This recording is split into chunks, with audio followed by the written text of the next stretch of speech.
নেত্রী তিনি কোনো ব্যাপারে আপোষ করবেন, আপোষহীন হবে না, আপোষ হবে না, তা সে কোনোদিনও করেনি। সে কোনো রাজিও হয়নি, তাকে রাজি করেন। সে 17 বছর সে কারাবন্দী হয়েছিল, দেশ ঘরে বন্দী ছিল, তারপরে সে আপোষহীন ছিল। হ্যাঁ, আমাদের মাকে আমরা প্রধানমন্ত্রী হিসেবে দেখতে চাই, কিন্তু আমার বিশ্বাস মা তো অসুস্থ।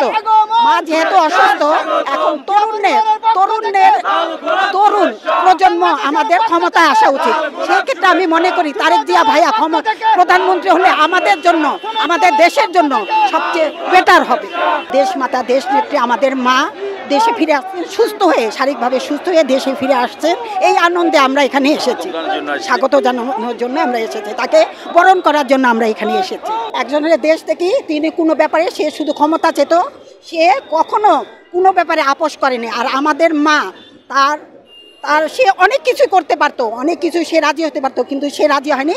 সে আপোষহীনে থেকে সে নিজেকে বারবার কারা নির্যাতিত হয়েছে, কিন্তু সে আপোষের সাথে কখনো মাথা নত করেনি।